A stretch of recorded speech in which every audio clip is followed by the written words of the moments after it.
Please, guys, don't boo a player. You gotta understand, Novak Djokovic is somebody that has given this sport for the past 20 years absolutely everything of his life. He has won this turn with an abdominal tear. He has won this turn with a hamstring tear. If he cannot continue a tennis match, it really means that he cannot continue a tennis match. Novak Djokovic is a name that's synonymous with the dominance of tennis. For nearly 2 decades, he's defied odds, broken records, and taken down legends. He's even beaten Roger Federer on centre court at Wimbledon, stopped Rafael Nadal on clay at Roland Garros, and outlasted an entire generation of challengers. But now, the signs of decline are becoming undeniable. The reflexes that once made him an impenetrable wall slower, the physical endurance that saw him outlast every opponent diminishing, and the invincibility is fading. At 37 years old, this could be the beginning of the end for one of the greatest players to ever live. Novak's journey to tennis greatness wasn't just about talent, it was about survival. Born in Serbia in 1987, Djokovic grew up in a country torn apart by war. Bombs fell near his house, necessities were scarce, but through it all, his family sacrificed to get him some of the best tennis coaching possible. He first picked up a racket at the age of 4, and by 6 he was identified as a prodigy. Djokovic quickly rose through the junior ranks, but unlike Federer, who had a smooth transition to the pros, or Nadal, who was already winning big titles as a teenager, Djokovic's path was tougher. He had to fight for recognition, grinding his way up the ATP rankings in the mid-2000s. His breakthrough moment came to Novak was extremely talented, but he had one major problem, which was his body couldn't handle the physical demands of the sport.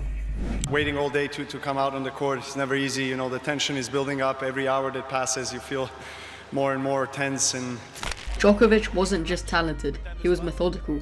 He didn't just accept his weakness, but he found solutions.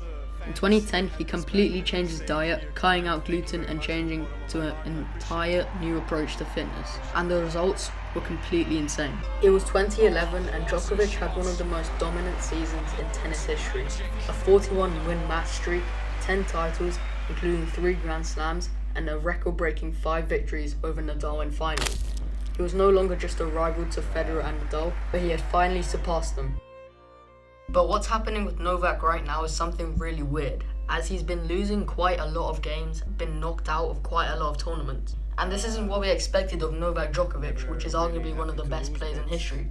But it's happening, and let's dive into the reasons why. Although he's nearly 40 years old, we've seen previously that the age doesn't define the player. And this is exactly the case for Novak Djokovic, as he's been training so vigorously and doing everything exactly right, compared to other players such as Nick Kyrgios, who has arguably wasted his talent. But that's for another video. So to see exactly why Novak's been experiencing this, we have to look at what's been happening right now. Arguably the most recent was in March of 2025, where he reached the final of the Miami Open, but was then defeated to Mensik, who was only 19 years old, and he lost in straight sets of 7-6, 7-6. This loss delayed his 100th ATP title even more.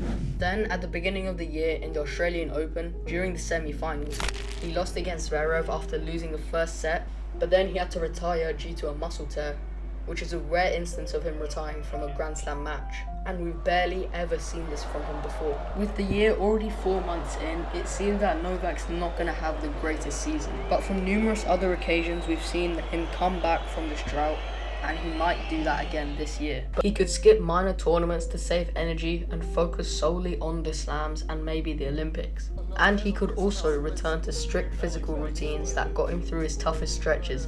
And he could also limit back-to-back matches where he avoids doubles or long events that could cause fatigue and re-aggravate some injuries. Then, critics are starting to say he's finished, and this is the exact kind of thing that brought him back in 2018. And whether it's winning the gold at Olympics, reaching 25 Grand Slams, or simply ending the year as world number 1, he needs a clear target. But he could also change his game style, using more aggressive serving, transitioning to the net more often, and take time away from opponents. And he could also analyse what went wrong in losses, like being too passive against Sinner or failing to adjust to Alcaraz's variety, and fix those issues. Finally, one major thing for him to focus on is having a consistent momentum, as after a few solid wins, any player's confidence would skyrocket, and a big win at Rome or Roland Garros could reignite this. And if he even grabs Wimbledon or the Olympic gold, the second half of the year could look significantly. So if you believe Novak can truly come back from this and have a great season, comment down below, like and subscribe, and I hope you enjoy this video.